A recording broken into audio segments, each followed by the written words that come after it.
Welcome back, my Duelist friends. Yesterday, you guys saw me open up the Egyptian God decks, and today is going to be the first of my two budget builds. Now, I'm starting with Obelisk because number one, I felt like it was the easier one to build, and two, I don't know, he's my favorite, guys. I mean, like he's always been there in the middle of the mat. He's legit my favorite of the ancient Egyptian God cards. So I'm definitely playing favorites and going with my favorite first. And keep in mind, I only used cards that were available within 3 copies of the Obelisk structure deck. Again, these could be a little bit better if I was using cards from both of them. But I'm still challenging myself to only what was in the pre-package. Now, this is my favorite guy, and there are a couple of cards I actually went against. So, like, you're not going to see the Beast build here. And it's mainly because, like, Gizmek Uka can do some crazy things here. So, like, it can special summon as long as a monster or monsters is being special summoned from my main deck, which it can happen quite a bit, especially with the Nimble cards, which, again, boards him. And then, of course, when this is normal or special summon, I can target a face-up monster the opponent controls. Special summon one monster from my hand or deck that's attack equals its own defense with an attribute as that monster. That requires me to have a God card in order to play a Divine one.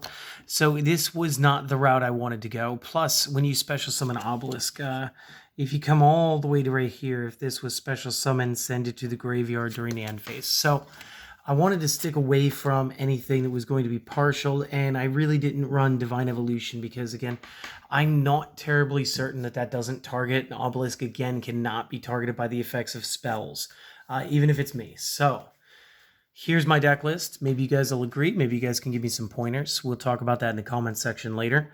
But for now, let me get you guys that deck list. So I started off with 3 copies of Condemned Witch, 3 copies of Cyber Dragon, 3 copies Evil Swarm Mandragora. I went with 3 copies Gizmek Makami. As my usual thing, I'm running 2 copies Obelisk because I never seem to run 3 copies of a God card. 2 is usually my upper limits for most builds. And then 3 copies Raw's Disciple because it's just so good. When it came to the spells, I got the single copy Brain Control. Tripled out on the double summon for the Disciple plays. Tripled out on Fist of Fate because it's actually good spot control.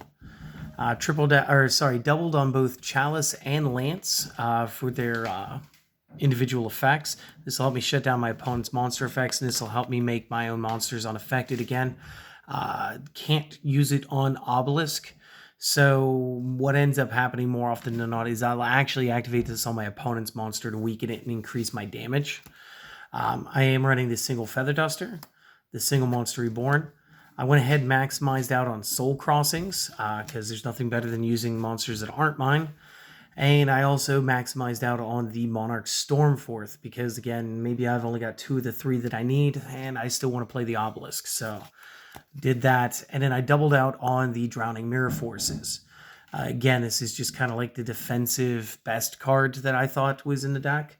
It's just my personal favorite. So if you guys were just here for this deck list, no worries. You guys can, have a great day. I'd like to thank you guys for watching. If this helps, consider leaving a subscription. Let your friends know about the channel. And keep watching because, again, I'm going to rebuild this deck one more time with the new cards. And, again, I will be allowed to use the cards from the Slifer deck as well.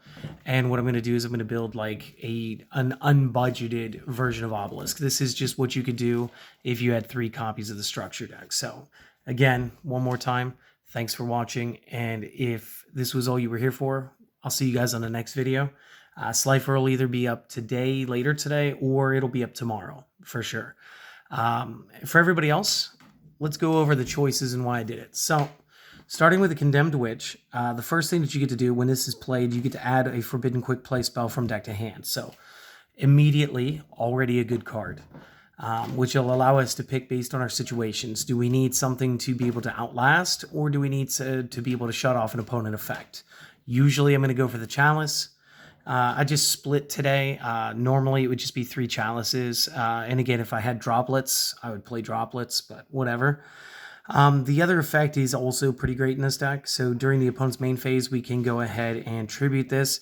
Special summon a level 4 fairy from our deck, except same name. What we're going to do is we're going to go ahead and play the Disciple of Ra then. 1 Raw Disciple equals 3 Raw Disciples. And usually we're going to have the Drowning Mirror Force to go ahead and block for them, so we can use those on our next turn. So just trying to turbo out the Disciples. Cyber Dragon, just a real quick advantage gainer. If the opponent controls monsters and we don't, we can go ahead and special summon this from the hand. It's just to go ahead and get our field start to set up. And again, if we don't end up needing it because we have double summon and a Ra's Disciple, play this, play the Ra's Disciple, play the double summon, go to your god. Now you got an extra 2100 beater on your side. Mandragora, much in line with the Cyber Dragon. This is just to get us tribute advantage. So when the opponent controls more monsters than we do, we can special summon this from our hand. This is not a hard once per turn. If you open up with 2 of these, your opponent has 3 monsters. Bop, bop, just drop them both. If they have that same thing and you've got the Cyber Dragon in that, Cyber Dragon on the special, Mandragora on the special, play your normal, get your double summon, go to Obelisk. Very easy, very quick, very efficient. Gizmek Makami, we are running 3. We will not be getting the first effect to normal summon this without a tribute. So this is going to be one of our things that we are going to tribute for. When it is normal or special summoned, we can discard a monster card in our hand, add 1 monster whose attack is equal to its defense from deck to hand. And again, this is going to be my speed duel version of it's no monster, it's a god. This is how we're going to get Obelisk in our hand real quick. And since we maximized on this, I felt that we could lower the Obelisk count to 2. Additionally, if we did have any cards that were banished, we could shuffle 6 of them back when this goes, it gets destroyed in the monster zone. Again, not terribly worried about that. I'm more worried about getting Obelisk in hand quick. So that's what we're going to do with that. And then again, you got 2, your big boy blue. For a recap, it does require 3 tributes to normal summon, cannot be set. The normal summon cannot be negated. When normal summoned cards and effects cannot be activated, neither player can target this card with card effects. And again, this is why I didn't run the Divine Evolution. I didn't do my homework. I'm not sure that you could even use it on Obelisk, which is weird because they put it in Obelisk stack. The point is, I don't think he needs it anyway. But I'm not sure that it would actually activate. If it does, let me know down there in the comment section. I'm totally fine with being corrected. Honestly, I'll probably just thank you. The next effect is what's really cool. No, not the next effect. The last effect. The next effect is the once per turn during the end phase. If it was special summoned, send it to the graveyard. Again, this is why I don't like to special summon him. I like to normal summon him. The last effect, you can tribute 2 monsters, destroy all monsters your opponent controls, cannot declare an attack this turn that you activate this effect, but that's only for Obelisk. So again, if you did the other technique where you end up with Cyber Dragon still on board, Cyber Dragon can still attack directly, Obelisk can't move. Sort of a little bit of battle paralysis for using his effect, but so it goes. Ra's Disciple, when any of these gets summoned, you can special summon up to 2 more from the hand and or deck. Cannot be tributed except to tribute for one of the 3 ancient Egyptian god cards, and you cannot special summon monsters except by the effect of Ra's Disciple. So once this is on the board, that is the only special summon you're going to have until you get these back off your board, which again should be fine. Brain Control, very good, very generic. Pay 800, target a face-up monster the opponent controls. That can be normal summoned and set. Take control of that target until the end phase. This gives us a tribute. This allows us to tribute into our Gizmek quicker. We get the double summons, allowing us to conduct 2 normal summons during the turn we activate this, not just the singular one. Again, you can only get that effect once per turn, which is why they changed the text on there one more time. Fist of Fate, quick play here. Again, the activation and effect cannot be negated if you control a monster whose name is Obelisk, the Tormentor. Negate the effects of one effect monster the opponent controls, and if you do, destroy it. And then if you did that, for the rest of the turn, the effects of that monster are negated, as well as the activated effects and effects on the field of monsters with the same original name. So again, if it had a monster effect while it was in the discard pile, you negated that card's effect, you blew it up, it's fine. It's a good bit of spot removal. If you did this during your own main phase, you will also get to destroy all spell traps the opponent has. It's another built-in Harpy's Feather Duster, so essentially we're going to be running 4 copies of Feather Duster, but it's good to know that we can do this for spot removal on our opponent's turn. So even though this is a structure deck $30 build, this isn't going to leave you high and dry. You're still going to have plays during your opponent's turn. Additionally, we're going to be using Chalice for messing with our opponent's monster effects. So you get to target a face-up monster on the field until the end of this turn. That target gains 400 attack, but its effects are negated. Again, we're looking to negate effects. Once you have Obelisk on the field, what's 400 points? He's 4,000. It's fine. Lance is exceptionally good while you maintain Gizmek or Cyber Dragon on the field. As when we target the face-up monster on the field with this one, it lose 800 attack, allowing us to win some of those other battle matchups. It also makes the targeted monster unaffected by the effects of other spell traps. So that's a kind of cool give and take. I used to use this on my own monsters once in a while just to kind of save them from like things like Torrential Tribute when they were more predominant. But since that's not the case, honestly, you could back off of this card. You could change this into another Chalice plus a card of your pick. That would be fine as well. There's our Harpy's Feather Duster, destroy our opponent's back row. There's our Monster Reborn, great extender. We got the Soul Crossing. This allows us, during the main phase, immediately after this resolves, tribute summon a Divine Beast monster. I'm assuming this means it's like double summon because its effect forcing us to. And when we do, we're allowed to tribute monsters our opponent controls, even though we don't control them. And we can use all 3 tributes from our opponent's side of the field, which is fantastic. It helps us break boards real quick. Additionally, if we did use our opponent's monsters for it, we have to fall under the last portion of this effect.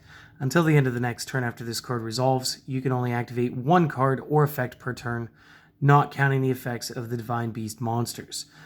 So again, Obelisk could do his thing. If you were doing this with Slifer, got a little tongue-tied there, sorry. If you were doing this with Slifer, he would still get his second mouth judgment strikes the entire time. Again, it's not going to limit him or any of the other ancient Egyptian gods, just everything else. And again, you can only activate 1 of these per turn. But again, I wanted to maximize it. This way we would see it a little more often. And then last up for the spells was the Monarch Stormforth.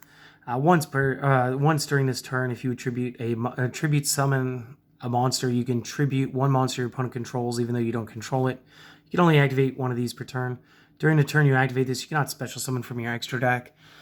Big joke here is it's a structure deck challenge. We didn't get an extra deck with it, so no harm, no foul.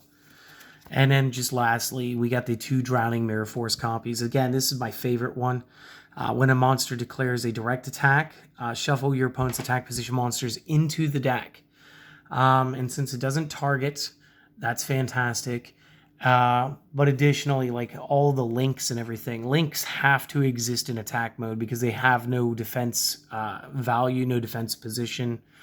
So again, if they built up a big link board but they can't negate this, well then their monsters all just got sucked back into their extra deck. So it's fantastic.